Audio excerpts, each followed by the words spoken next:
प्यारे बच्चों, हिंदी सेशन में आपका स्वागत है। बच्चों, आज हम सर्वनाम की पुनरावृत्ति करेंगे। सर्वनाम हम पहले भी पढ़ चुके हैं, तो आइए हम सर्वनाम को दोहराते हैं। पहले हम सर्वनाम की परिभाषा देख लेते हैं। संज्ञा के स्थान पर प्रयुक्त होने वाले शब्दों को सर्वनाम कहा जाता है। उदाहरण देख लेते हैं। उदाहरण है मैं, आप, यह, वह, जो, सो, कौन, कोई और कुछ आदि। तो यहाँ पर हमने क्या देखा? प्रयुक्त होने वाले शब्दों को सर्वनाम कहा जाता है। अभी संज्ञा यानी क्या, ये आप पहले पढ़ चुके हैं। हाँ, फिर एक बार हम जान लेते हैं। किसी वस्तु, प्राणी या स्थान के नाम को हम संज्ञा कहते हैं। एक उदाहरण देती हूँ मैं। राज अच्छा लड़का है। अभी यहाँ पर राज यह क्या है? संज्ञा है। वह पाठशाला जाता है। ये जो वाक्य है, यहाँ पर राज के बदले में हमने कौन सा शब्द उपयोग में लाया है? वह। तो ये जो वह है, ये क्या है? सर्वनाम है, यानी संज्ञा के बदले में हमने इसका उपयोग किया है। आगे देखते हैं। ये जो सर्वनाम है, सर्वनाम के अलग अलग भेद हैं। कौन कौन से भेद है अभी हम जान लेते हैं। देखो, सर्वनाम के 6 भेद होते हैं। पहला है पुरुषवाचक सर्वनाम। दूसरा है निजवाचक सर्वनाम। तीसरा निश्चयवाचक सर्वनाम। चौथा अनिश्चयवाचक सर्वनाम। पांचवा है प्रश्नवाचक सर्वनाम। और छठवा है संबंधवाचक सर्वनाम। सर्वनाम का पहला भेद है पुरुषवाचक सर्वनाम। अभी परिभाषा देख लेते हैं। जिन सर्वनाम शब्दों का प्रयोग वक्ता द्वारा खुद के लिए या दूसरों के लिए किया जाता है, उसे पुरुषवाचक सर्वनाम कहते हैं। मतलब बोलने वाले, सुनने वाले अथवा अन्य किसी व्यक्ति के बारे में जिसका प्रयोग किया जाता है, उसे पुरुषवाचक सर्वनाम कहते हैं। अभी पुरुषवाचक सर्वनाम के 3 भेद होते हैं। देखते हैं। उत्तम पुरुषवाचक सर्वनाम, मध्यम पुरुषवाचक सर्वनाम और तीसरा है अन्य पुरुषवाचक सर्वनाम। अब हम उदाहरण देखते हैं। देखो, मैं, हम वक्ता द्वारा खुद के लिए, यानी ये हैं उत्तम पुरुषवाचक सर्वनाम। तुम और आप सुनने वाले के लिए, यानी ये क्या है? मध्यम पुरुषवाचक सर्वनाम। और यह, वह, ये, वे किसी और के बारे में बात करने के लिए हैं, तो इसका मतलब ये है अन्य पुरुषवाचक सर्वनाम। दूसरा भेद है निजवाचक सर्वनाम। अभी परिभाषा देख लेते हैं।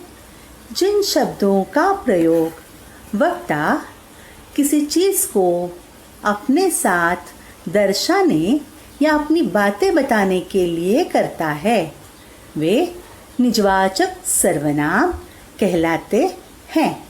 मतलब वक्ता अपने लिए जिन सर्वनाम शब्दों का प्रयोग करता है, उसे निजवाचक सर्वनाम कहते हैं।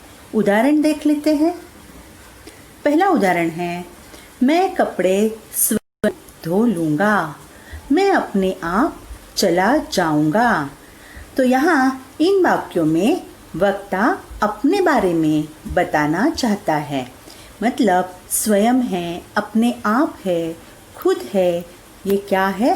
कौन से उदाहरण है? निजवाचक सर्वनाम के उदाहरण हैं।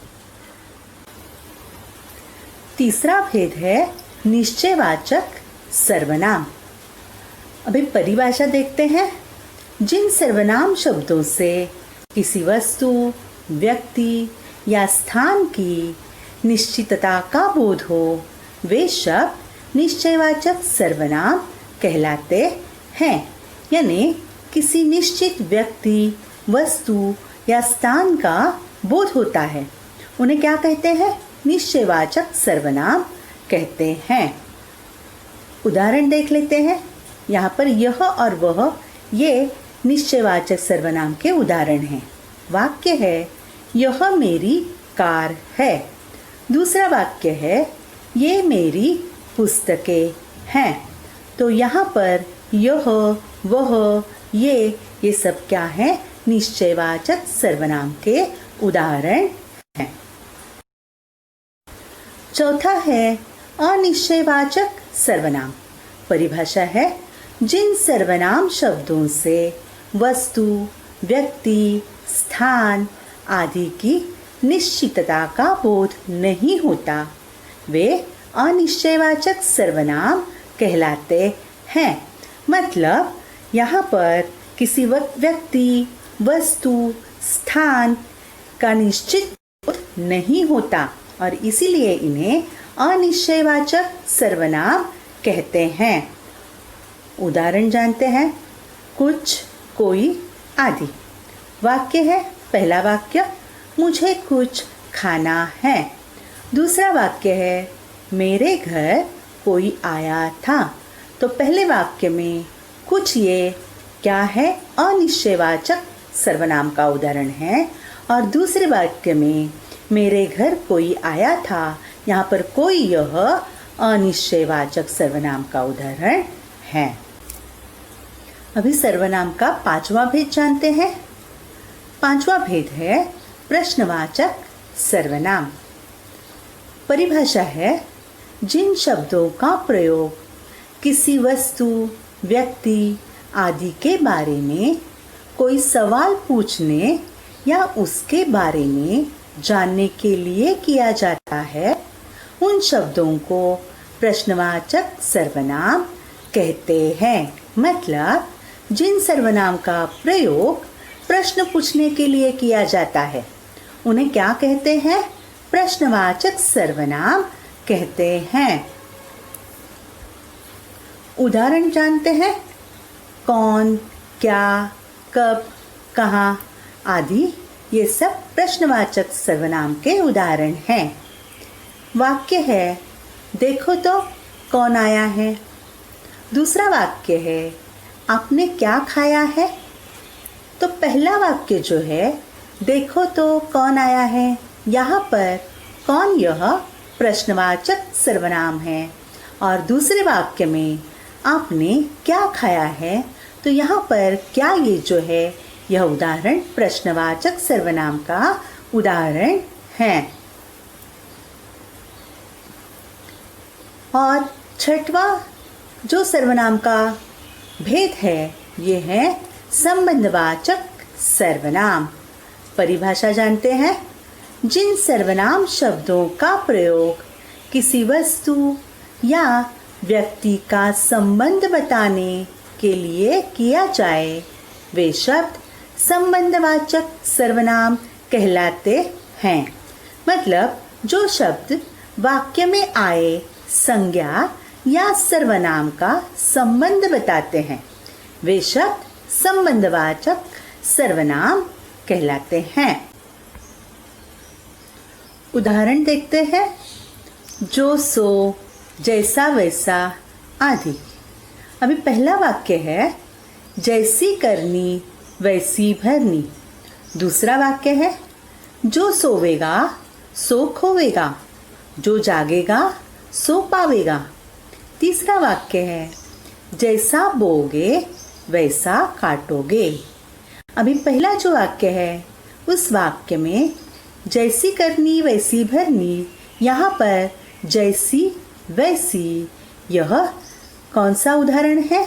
संबंधवाचक सर्वनाम का उदाहरण है। जो सोवेगा सो खोवेगा, जो जागेगा सो, यहाँ पर जो सो ये संबंधवाचक सर्वनाम का उदाहरण है। और तीसरे में जैसा बोओगे वैसा काटोगे। जैसा वैसा यह संबंधवाचक सर्वनाम का उदाहरण है। अभी प्रश्न अभ्यास देखते हैं। तो बच्चों, हमने सर्वनाम के बारे में समझ लिया। अब हम प्रश्नों के प्रारूप पर नजर डालते हैं। तो पहला प्रश्न है, दिए गए प्रश्नों के लिए सही विकल्प चुनिए। तो जो विकल्प दिए गए हैं उसमें से एक विकल्प को आपको क्या करना है? चुनना है। तो कौन सा सर्वनाम पुरुषवाचक सर्वनाम का उदाहरण नहीं है? देखो बच्चों, ध्यान से 2 बार आप पढ़ लीजिए और विकल्प ध्यान से देखिए और उत्तर क्या है उसे सोचिए। यहाँ विकल्प दिए गए हैं मैं, हम और कोई। अभी देख लो, मैं यह क्या है? पुरुषवाचक सर्वनाम है। हम भी क्या है? पुरुषवाचक सर्वनाम है।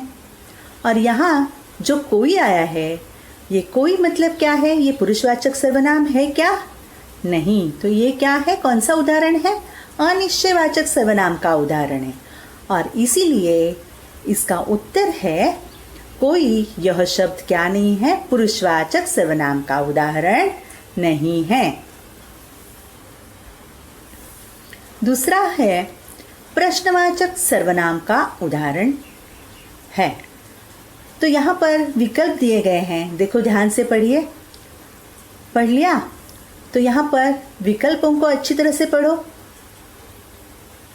और उत्तर देखो क्या है, पता चल रहा है?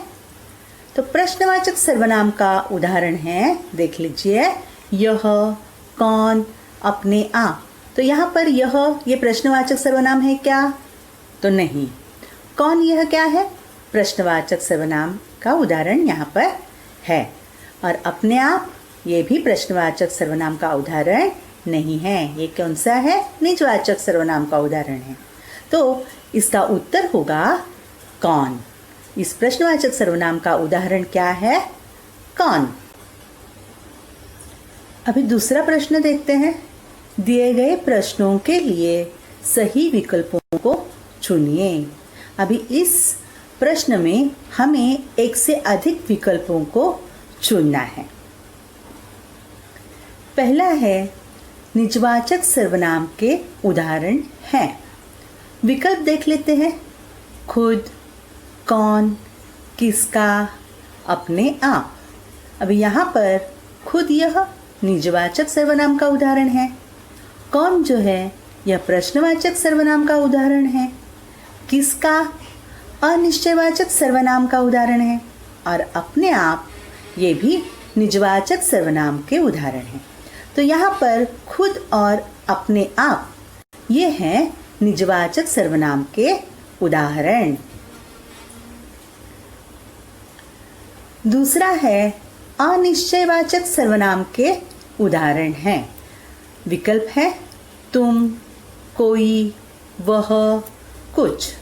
अभी यहाँ तुम ये क्या है? पुरुषवाचक सर्वनाम है। कोई यह अनिश्चयवाचक सर्वनाम है। वह फिर से पुरुषवाचक सर्वनाम है। और कुछ अनिश्चयवाचक सर्वनाम है। तो इसमें कोई और कुछ ये अनिश्चयवाचक सर्वनाम के उदाहरण हैं।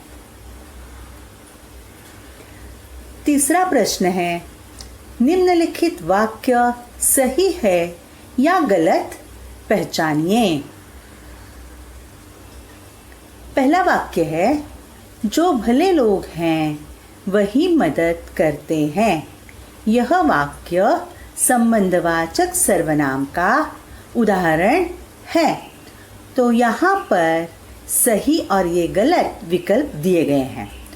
तो जो भले लोग हैं वही मदद करते हैं। तो इस वाक्य में जो और वही ये क्या है? संबंधवाचक सर्वनाम है।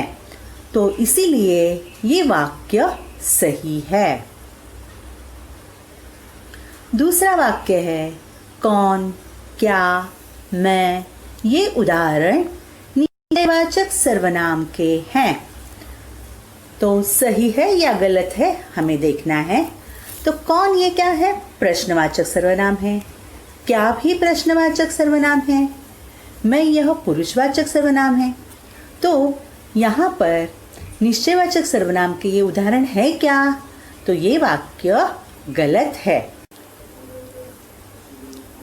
आज हमने सर्वनाम और उससे संबंधित इसी प्रकार के प्रश्नों के बारे में जानकारी ली। मुझे उम्मीद है कि आपको समझ में आया होगा। धन्यवाद।